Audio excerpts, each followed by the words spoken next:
Après la mort de Lise, je sombrais de plus en plus dans le désespoir.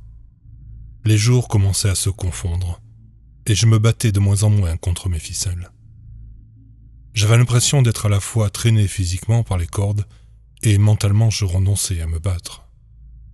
Créole semblait s'en rendre compte car il essayait d'obtenir une quelconque réaction de ma part. Mais je ne lui donnais aucune satisfaction, qu'importe ce qu'il essayait. Cela semblait au moins l'irriter, donc j'avais cette petite victoire. Je me serais complètement résigné à mon sort si un visage familier n'était pas apparu dans le magasin. Quand la cloche rouillée sonna, je ne pris même pas la peine de lever les yeux fixés au comptoir, jusqu'à ce que le bruit de petits pieds courant vers moi m'en arrache. La petite Olivia me fixait avec ses doux yeux innocents.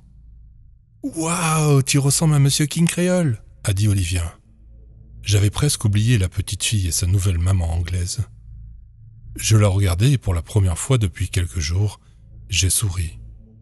Elle me rendit mon sourire et regarda sa mère qui venait vers moi. Son regard était rempli de tristesse et elle couvrit sa bouche de ses mains en me regardant. Je n'ai pas pu l'arrêter, soupirai-je en montrant du doigt les ficelles qui me forçaient à me tenir debout. Elle tendit la main et prit mes mains dans les siennes en m'offrant un peu de réconfort. C'était agréable d'avoir quelqu'un qui me touchait sans me frapper immédiatement avec une canne en bois. Comme pour renforcer cette pensée, King Créole sortit de son bureau, un grand sourire sur le visage. « Olivia, ma chérie !» dit-il avec un grand sourire joyeux. Il se dirigea vers elle alors que la petite fille courait vers lui et enlaçait ses petits bras autour de lui. « Ne t'inquiète pas, mon petit chou, je sais quel jour nous sommes aujourd'hui, » dit-il caressant sa tête, alors qu'il s'agenouillait à sa hauteur. Elle le regarda bouche bée. « Tu sais que c'est mon anniversaire aujourd'hui ?» demanda-t-elle avec un sourire. Le propriétaire vaudou hocha la tête et se redressa, me regardant ainsi qu'à la mère d'Olivia. Il pointa un doigt vers nous deux et nous fit signe de la tête. La mère d'Olivia lâcha rapidement mes mains et recula. Elle craignait King Créole autant que moi. Il sourit quand elle fut enfin loin de moi et reporta son attention sur Olivia. « Évidemment, je sais que c'est ton anniversaire. Allez ma chérie, viens, j'ai le cadeau parfait pour toi, » dit Créole, prenant la main d'Olivia et la conduisant vers son bureau. Sa mère les suivit et une fois que la porte du bureau fut fermée, je me retrouvai seul à nouveau. Au moins quelqu'un m'avait montré de la gentillesse. Cela faisait vraiment du bien. Le trio émergea du bureau et King Créole se mit à rire, alors qu'Olivia le remerciait 1 million de fois pour son cadeau emballé. « Et si je te racontais une histoire, avant que vous ne partiez pour votre fête ?»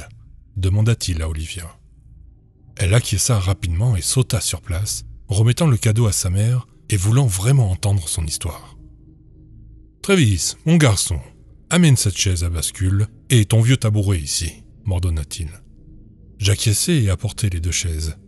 Créole prit le tabouret et Olivia monta dessus. « Il était une fois un homme nommé Charlie, » commença-t-il, un petit rire s'échappant de ses lèvres, alors qu'il nous regardait, moi et la mère d'Olivia. Nous avons tous deux détourné son regard autoritaire. Alors, Charlie aimait jouer du piano. Au début, il n'était pas très bon, mais il a continué à s'entraîner. Jour après jour, il jouait les mêmes morceaux juste pour maîtriser les mouvements parfaitement. Puis, après pas mal d'années, il commença à maîtriser le piano. L'homme vaudou sourit, levant ses doigts et imitant comme s'il jouait du piano. « Il aurait dû faire le vœu d'être meilleur au piano, non ?» demanda Olivia à l'homme vaudou raconteur d'histoire. Il éclata d'un rire tonitruant, faisant tressaillir moi et la mère d'Olivia. « Non, chérie, ma maman a toujours dit que la vie ne peut être résolue par un vœu. Tu dois retrousser tes manches et le faire toi-même. » Charlie le savait, et il n'a jamais arrêté de s'entraîner et de s'améliorer. Il a même monté son propre groupe. Il sourit, voyant les yeux d'Olivia briller. Il est même tombé amoureux et s'est fiancé. Mais la vie n'était pas toujours juste envers les gens travailleurs comme Charlie. Il soupira, se penchant en arrière dans le fauteuil à bascule et le laissant grincer. Vous et moi connaissons déjà cette histoire. Nous savons qui était Charles Sumner et qui il est devenu. Mais pourquoi Créole racontait-il sa version à Olivia?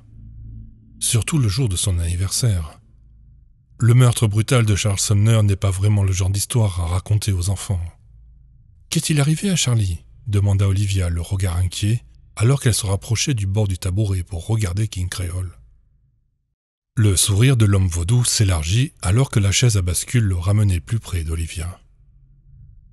Le petit Charlie a remporté un concours qui lui a donné beaucoup d'argent. Il allait utiliser cet argent pour acheter à lui et sa fiancée un beau terrain avec une maison dessus. Mais la petite amie de Charlie était très méchante. Elle voulait tout cet argent pour elle toute seule, dit-il, son sourire tirant sur sa bouche cousue, alors qu'il continuait à se balancer sur la chaise. Elle a décidé de demander à son petit ami secret de voler l'argent à Charlie. Donc la nuit où il a remporté le concours, Charlie a été invité dans un bar pour célébrer et faire la fête avec des gens qu'il pensait être ses amis. Puis ils l'ont emmené dans les bois. Le sourire sur le visage de Casey est tombé un peu. Ensuite, ils ont commencé à le frapper, disant toutes sortes de choses horribles à son sujet, dit-il, en secouant la tête vers Olivia qui était captivée par chaque mot qui lui était adressé. « L'ont-ils tué ?» la petite fille a demandé. Visiblement, elle était plus intelligente qu'elle ne paraissait. Pas de suite. Ils l'ont d'abord tabassé, puis ils lui ont enfoncé des bâtons dans les yeux. Tu ne peux pas imaginer la douleur que Charlie a ressentie. Créole a soupiré, en levant son chapeau haut de forme et passant ses mains dans ses cheveux. Le problème est que ça n'a pas tué Charlie. Quelqu'un est venu pour sauver Charlie, demanda la petite fille, en serrant la poupée de sa vieille mère qui ne la quittait jamais. J'étais moi aussi au bord de mon siège, même si je connaissais déjà le dénouement. Non, personne n'est venu le sauver. L'un d'entre eux a attrapé une scie rouillée à l'arrière de l'un de leurs camions. Les autres ont maintenu Charlie en place, en enfonçant son visage dans la terre froide et humide. Et ils ont commencé à couper. Seulement la scie était vieille et ne coupait pas bien du tout, dit-il. Combien de temps cela a pris pour que ça se termine ? Gémit Olivia. Sa mère est venue la prendre dans ses bras pour la calmer, mais elle regardait toujours Créole, évidemment fascinée par l'histoire. « Oh, ça a pris très longtemps, ma chérie, » dit Créole. « Environ 5 bonnes minutes, jusqu'à ce que la tête de Charlie tombe de ses épaules. » Ensuite, ils ont recouvert son corps de feuilles et de branches et l'ont laissé là. Il leva les mains comme si c'était la fin. Mais il continua, un autre sourire s'étendant sur son visage. Mais il n'avait pas prévu la mère de Charlie. Je levai un sourcil. Créole ne parlait jamais de sa mère. C'était quelque chose qui le mettait en colère chaque fois que Marie ou moi en parlions. Mais là, il racontait tout à une petite fille. Moi et la mère d'Olivia étions évidemment curieux. La mère de Charlie était très habile dans les arts du vaudou. Elle était aimée de tous pour avoir guéri les malades et aidé les nécessiteux. Et quand elle a appris que son fils était porté disparu, elle est passée à l'action. Elle a retrouvé le corps de Charlie quelques jours après sa disparition. Mais elle ne l'a pas signalé à la police. Elle l'a ramené directement chez elle et elle l'a soigné, en le ramenant dans le monde des vivants. Olivia a poussé un petit cri et a commencé à applaudir d'excitation. Elle regardait sa mère comme si c'était un miracle. Charlie était très bouleversé par ce qui lui était arrivé. Il avait travaillé dur toute sa vie et il a été trahi. C'est pour cette raison qu'il a décidé que c'était à son tour de s'amuser, a-t-il ri en me regardant. Il a fait souffrir tous ceux qui l'avaient tué, surtout sa fiancée et son petit ami secret, dit-il. Si quelque chose d'aussi horrible était arrivé à Marie, je n'ose même pas imaginer ce qu'il a fait à Henri, son petit ami mafieux. « Waouh ! Et que s'est-il passé ensuite ?» Olivia a demandé, en posant sa poupée sur ses genoux et en le regardant pour obtenir une réponse. Il lui a souri en lui ébouriffant les cheveux. « Eh bien, il a décidé d'enseigner à tout le monde la même leçon qu'il a apprise. Choisir la voie facile ne vous mènera qu'à la punition. » Il a ri en regardant ensuite vers moi et la mère d'Olivia. « Ta nouvelle maman a appris cela à ses dépens. Elle a abandonné sa famille et a déménagé en Amérique pour commencer une nouvelle vie. À présent, elle est la meilleure maman que tu pourrais avoir. » Il a souri. Olivia a rapidement hoché la tête et s'est tournée pour étreindre sa mère bien fort. Elle m'a regardé ensuite et a hoché la tête tristement. « Et lui ? Qu'est-ce qu'il a fait pour mériter ça ?» demanda-t-elle en me pointant du doigt puis regardant Créole. Je l'ai également regardé, m'attendant à entendre une bêtise que j'aurais faite pour mériter ça. Mais ce qu'il m'a dit m'a donné envie de sortir le couteau à cran d'arrêt que j'ai caché tout ce temps et de lui planter dans le cœur. « J'étais égoïste, » dit-il en riant, se levant et passant devant moi, alors que les cordes se resserraient et me forçaient à rester immobile, pendant qu'il faisait ses adieux à Olivia et sa mère. Toutes deux quittèrent la boutique. Il s'approcha de moi et enroula son bras autour de mon corps raide. « Travis, mon bon garçon, tes parents m'ont appelé une fois de plus. Ils me supplient de les aider à te retrouver. Je pense qu'ils pourraient même venir encore une fois. Qui sait, s'ils demandent un vœu, je pourrais bien leur accorder. » Il rit attrapant mon visage et le tirant pour que je le regarde. Il sourit largement, me pinçant les joues. « Tu n'oserais pas ?» ai-je réussi à dire en luttant contre l'influence des cordes pour dire cela. Cela l'a fait rire de manière forte. Il m'a giflé et a causé ma chute sans que je puisse y faire quelque chose. Il a mis sa chaussure sur mon visage et a exercé une forte pression dessus. « Je n'oserais pas ?» demanda-t-il après m'avoir rionné pendant un bon moment, exerçant encore plus de pression sur ma tête. « Si tu n'étais pas mon petit animal de compagnie, je t'aurais déjà éviscéré comme un poisson et utilisé comme poupée vaudou, » il dit, se baissant pour m'attraper par les cheveux et me relever. « Écoute-moi bien. Si jamais tu fais quoi que ce soit avec Marie, je tuerai tes parents juste devant toi, » dit-il avec un sourire, me lâchant sur le sol et ajustant sa cravate. J'ai lutté pour me relever et j'ai regardé, serrant les dents et essayant de réfléchir à un moyen de me défendre contre lui. « Ta mère serait très déçue de ce que tu fais, » j'ai dit, et j'ai immédiatement regretté quand il s'est arrêté et m'a regardé. Il a saisi sa canne de nulle part et a commencé à me battre avec. Puis il m'a traîné par le col de mon costume. « Tu ne parleras plus jamais de ma mère », a-t-il dit en claquant des doigts. Les cordes sur mon corps se sont tendues alors qu'il me suspendait depuis le sol. « Je vais m'assurer que cette sale bouche reste fermée. » Il a souri, puis s'est emparé d'une aiguille et d'un fil. Il m'a transpercé les lèvres et les a cousues bien serrées. Il m'a laissé pendre au plafond pendant 2 jours entiers. Marie a réussi à couper les fils de ma bouche avec les éclats de porcelaine qu'elle avait toujours près d'elle. Après qu'il se soit calmé, il m'a traîné de nouveau jusqu'au comptoir et m'a poussé contre celui-ci.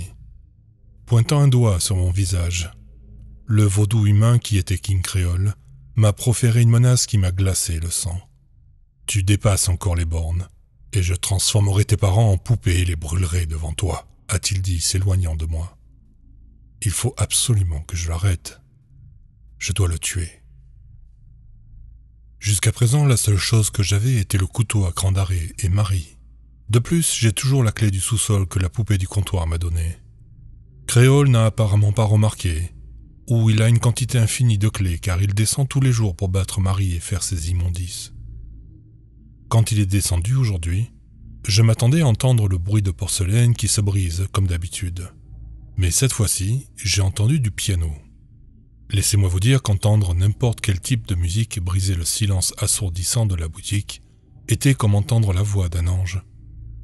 Je me suis retourné pour regarder la porte du sous-sol et j'ai levé un sourcil quant à l'endroit où diable un piano était apparu. J'y suis descendu souvent. Il n'y a pas de piano en bas. Je me suis approché de la porte du sous-sol et je l'ai trouvée ouverte. Il ne m'avait pas ordonné de descendre, donc je suis descendu très discrètement. Les sons d'un air doux et triste augmentaient de volume plus je me rapprochais de la cave. Je me suis arrêté juste avant la dernière marche et je me suis accolé contre le mur de pierre. J'ai jeté un coup d'œil pour voir ce qui se passait en bas, et là j'étais stupéfait. La pièce avait l'air complètement différente. Pas de corps suspendu, pas d'os, pas de cadavre en décomposition, Rien. Au lieu de cela, c'était une salle de concert. Des gens regardaient dans leurs fauteuils faits de coussins. Pas de vraies personnes, évidemment. Chacun d'entre eux avait une bouche cousue et des yeux de bouton. Il a probablement fait un public avec les corps ici. J'ai regardé vers la scène et mes yeux sont presque tombés. Parce que ce n'était pas King Creole qui jouait du piano. C'était Charles Sumner, les cheveux bien peignés, des yeux normaux et un grand sourire sur son visage alors qu'il jouait du piano. Ma confusion était immense, mais il jouait du piano si magnifiquement. C'était presque hypnotisant. J'ai cherché un endroit pour m'asseoir et en ai trouvé un à côté d'un des gars qui avait souhaité $1 million et qui s'est fait renverser par une voiture juste après. Il n'a rien dit alors que je m'asseyais. J'ai continué à regarder la scène, mes yeux de bouton absorbant le paysage de quelque chose qui n'est arrivé que dans les années 1920, lorsque Charles était encore en vie. Cela était un concert charmant, jusqu'à ce que Marie descende du plafond sur la scène, suspendue par des fils. Contrairement à Charles qui souriait et profitait de l'occasion, Marie avait l'air triste, et pourtant elle aussi était redevenue humaine, la définition même de la beauté, avec des cheveux blonds dorés et sa belle robe blanche. Lorsqu'elle est finalement descendue sur la scène, elle a fait un pas en avant et a regardé Charles. Il l'a ignoré et a continué à jouer avec tout son cœur. Marie a soupiré et a regardé la foule. « Je ne ferai pas ce jeu ridicule, Charles. Je ne le supporte plus, » dit-elle enfin. Ce qui a fait rater une note à Charles et l'a fait se concentrer sur elle.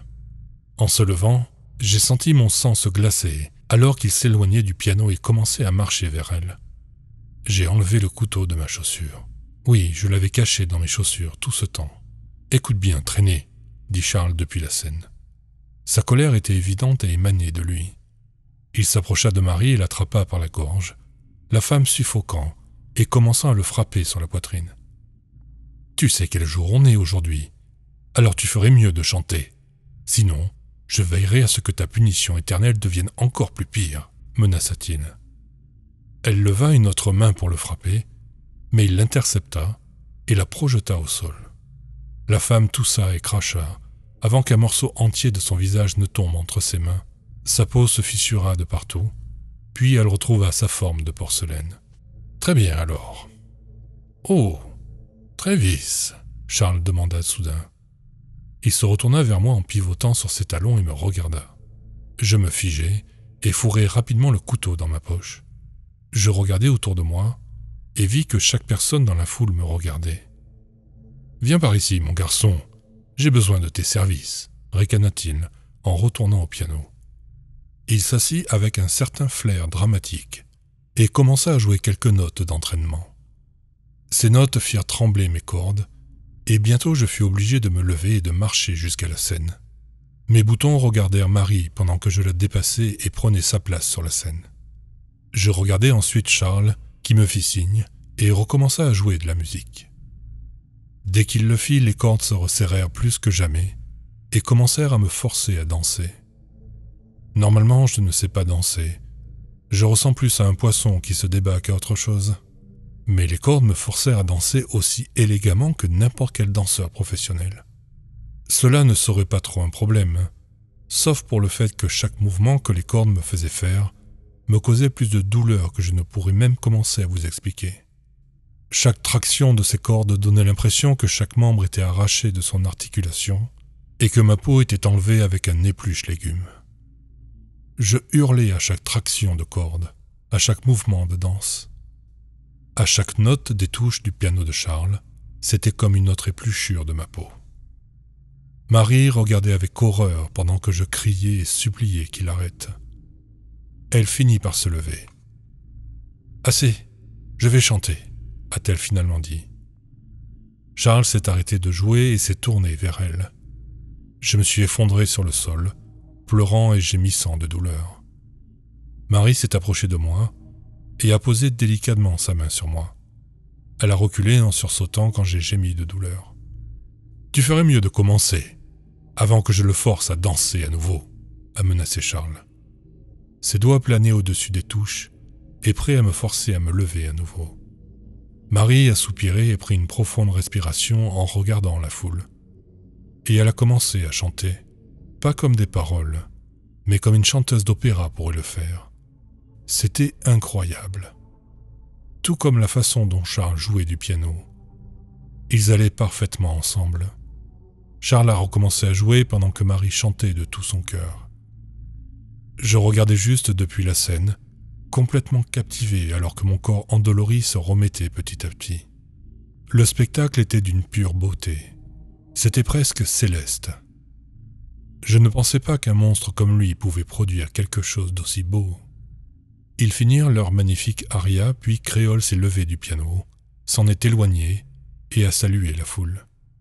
Les cadavres se sont levés et ont applaudi. « Joyeux anniversaire, mère !» dit-il vers le plafond.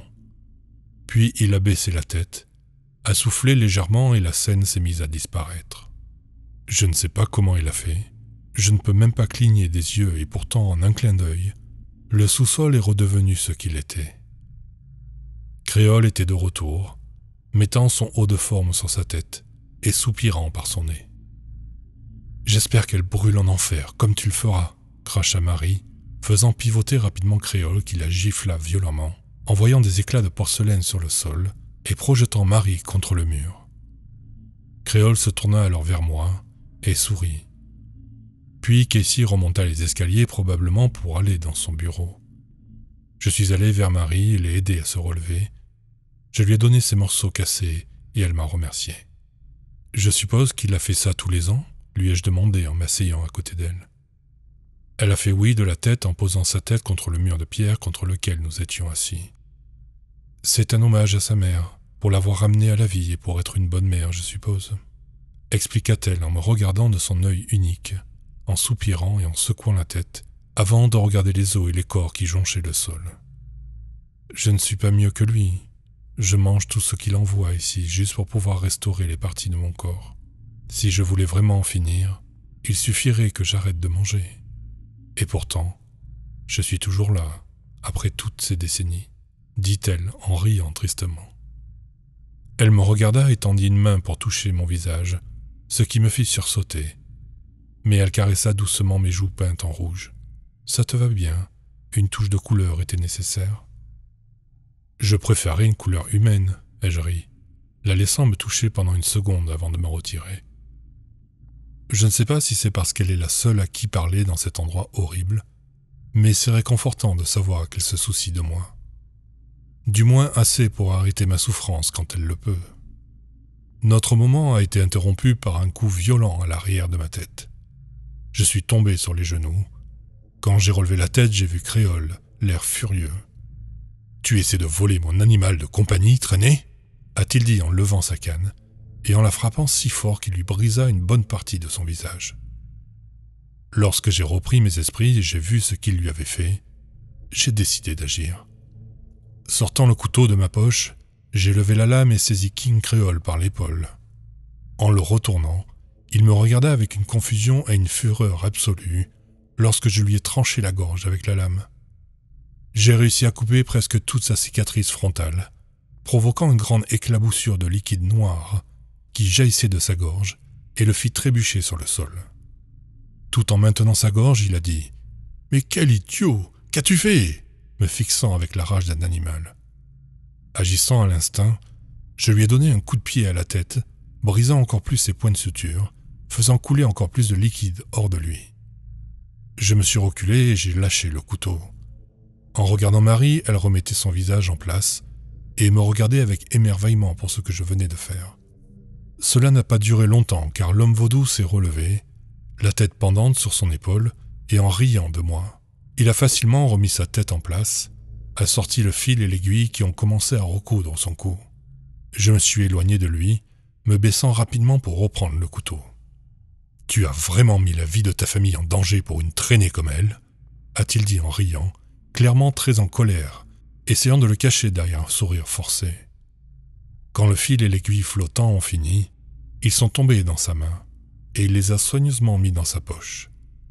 Il s'est penché vers le sol et a dépoussiéré son chapeau, le plaçant sur sa tête avec un sourire joyeux. Et puis il a foncé sur moi, et m'a poussé contre le mur avec la force d'un semi-remorque. J'ai essayé de le poignarder à nouveau, mais il a simplement pris le coup dans sa main et m'a regardé. « Pourquoi n'es-tu pas mort ?» j'ai demandé en lui donnant des coups de pied. Il m'a répondu avec un rire et une tape sur la joue. « Il te faut bien plus que ça pour défaire le travail de ma mère, » répondit-il en regardant Marie pour s'assurer qu'elle ne faisait rien pour essayer de me sauver cette fois.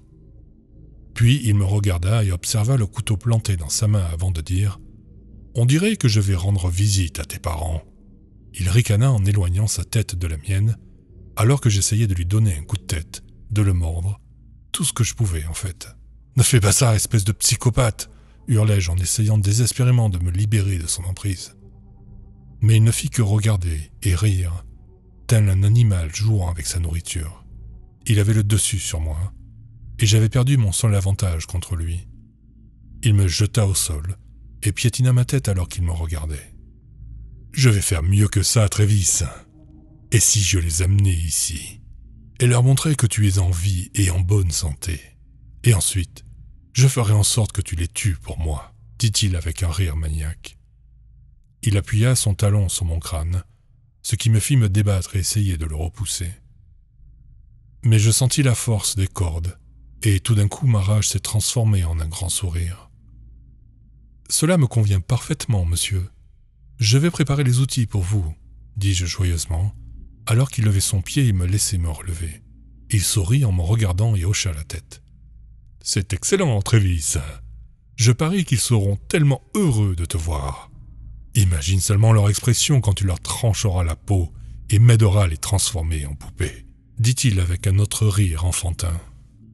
Je voulais envelopper mes mains autour de son cou et l'écraser avec une force surhumaine. Mais tout ce que je pouvais faire était de hocher la tête et de le saluer.